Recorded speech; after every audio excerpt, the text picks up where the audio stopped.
A psalm is a song, and there's 150 of them in the Bible, and they're all compiled into the book of Psalms. It's kind of in the middle of the Bible, and it's in the Old Testament. Many of them are written 1,000, 1,500 years before Jesus was born, so they're like 3,500 years old. And many of them were written by King David. There were a couple of good kings in a huge span of Israel's history. One was King David. He was the second king. King Saul was the first one, and then King Josiah. But King David penned many of these, and we believe that he penned this one. And the psalm is basically two pieces put together. Some scholars will even argue that it's two separate psalms, but it's one psalm. And it has two sections, because I believe that God works with us. And David, I think, was experiencing this as he wrote this song to God for the people. And it's broken into two pieces. The first piece we read today, and it's a general revelation piece. And the second piece that we're going to take the next 3 weeks to look at is more a special revelation piece. For scholars and theologians, what that means is that God speaks to people in two ways. One is in general revelation, right? So general revelation is how God generally speaks. You can experience that in many ways. Some people would say to a Christian, when we talk about theology and saving and heaven and hell and the afterlife and all this stuff, some people will say, well, what about a person on an island who never had the opportunity to hear about Jesus Christ? What happens to them? Do they go to hell or do they go to heaven? And what the beginning of this psalm says, and what general revelation says, is that God speaks to us in many, many ways. And if we're in tune with even nature, we should be able to come to the rational conclusion that there's a God, and a God who loves us and cares for us in a way that he gave us this little planet in the middle of a huge universe. We know that now. When David was writing, the earth was still flat, if you can kind of bring yourself to that place. And there were four corners and four winds and a dome that went over top. And there was Sheol, or under the earth, hell, and then above the dome, heaven. And so he's getting up in the morning, and he's just walking, and maybe he's seeing like the sunset. Have you ever seen the sunset at the beach in the morning? You get up real early, and it's just this amazing thing, and he's just seeing this, and he's like, wow. So I have something fun to do for some of you. For others, it won't be so much fun. But just if it's not fun for you, just like hang with me. And if I were you, it wouldn't be fun for me either, because I'm that kind of person. So just smile through it. We're gonna have think of the best happy face you could make. Now turn to the person next to you and make that happy face. Don't say anything. Okay. Good. Got it? Now, the person on the other side of you who you don't like as much, I want you to make the angry face too. Okay, so look to the other person and make an angry face. Make your angriest angry face ever. You can make your angry face at me.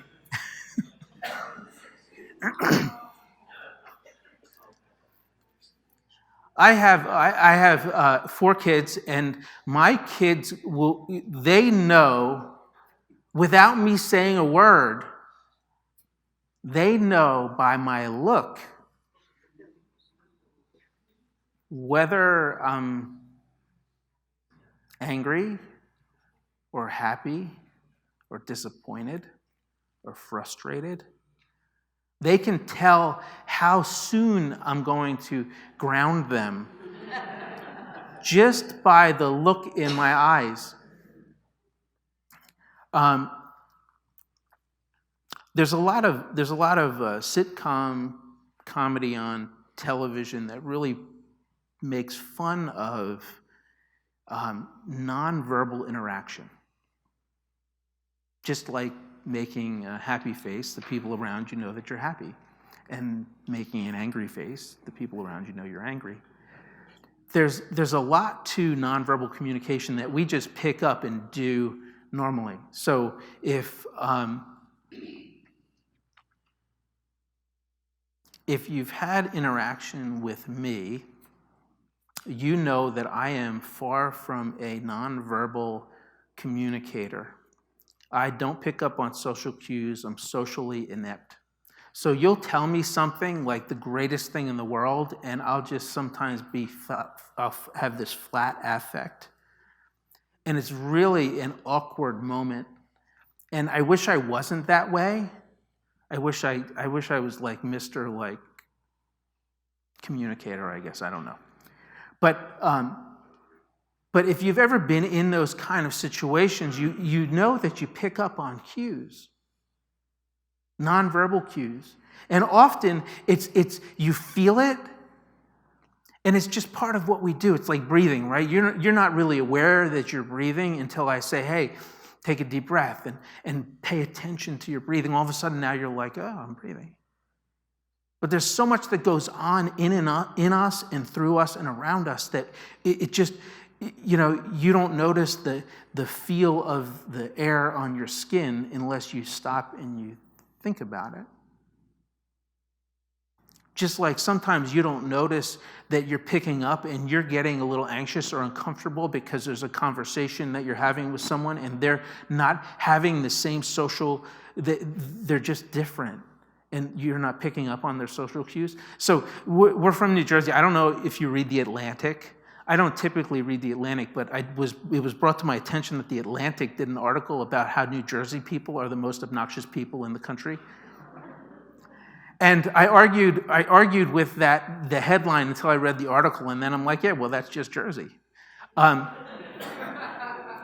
But if you're from New Jersey and you grew up in the area and someone from the Midwest comes to town and comes to your home and talks with you and you're like, it's just different. Or if you've ever gone to a foreign country, they're just different social cues sometimes, and it kind of short circuits us a little bit.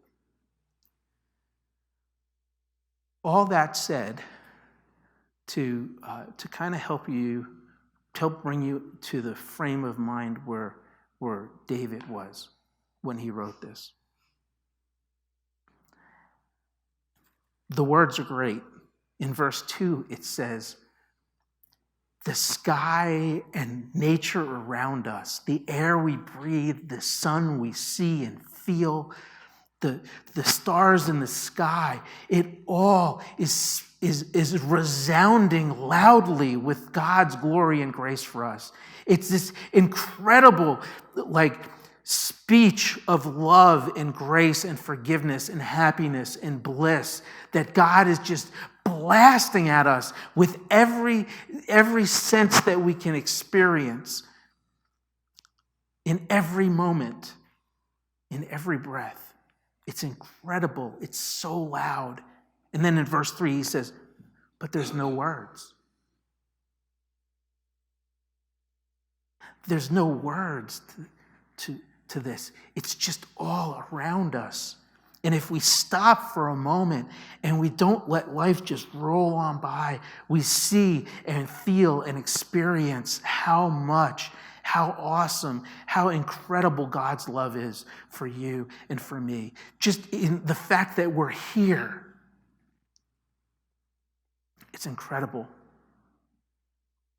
And then he goes on to come back to the speech. He says, there's God speaking to us, but there's no words. But the speech is so loud, you can't miss it.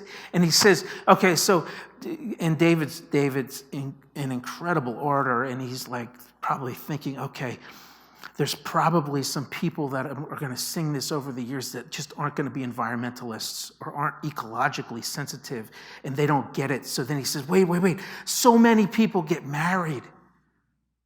It's like the it's like the day after your wedding, and you finally settle in. You get up and you settle into the idea that you have just married your soulmate, the person that you're going to spend the rest of your life with, the person that drew you to them.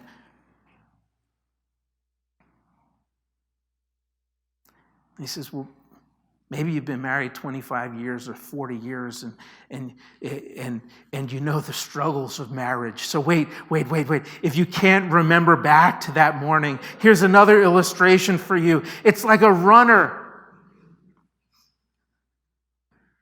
If you've ever run a race, there's a finish line, and everything in your body is focused on getting to that finish line. All the fibers in your muscles and your bones and your ligaments and your breath and your focus and everything is focused and functioning in such a beautiful way that only God could have created it. And how glorious it is when you're running that race and you see the finish line coming. And then he comes back around and he says, it's all created by God. And it's all a general revelation. It's not special revelation, and we're going to talk about that next week and how Jesus comes into the picture. Because David is writing this 1,000, 1,500 years before Jesus. This is God. God is so plain and so visible right in front of us, and yet invisible at the same time, but so visible. How can you miss him?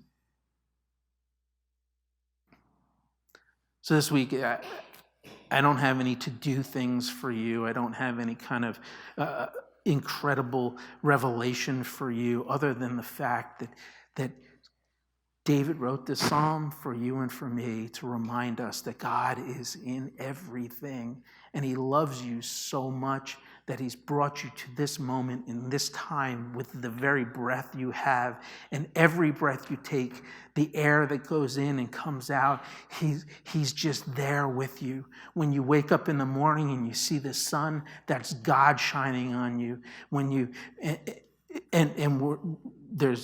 There's a religion about nature, and I just want to be really clear that that's not what we're talking about. This is the God who created the sun so that it can shine on you. And when it goes down and the moon comes up and it's in its glory and its beauty, it's there, made by a God who loves you. So take some time to slow it down this week, maybe if you can, and just think about all those little things, all those nonverbal cues that God is giving you day by day, moment by moment. Because he loves you so much, and he's calling you into a deeper and deeper relationship with him through Jesus Christ.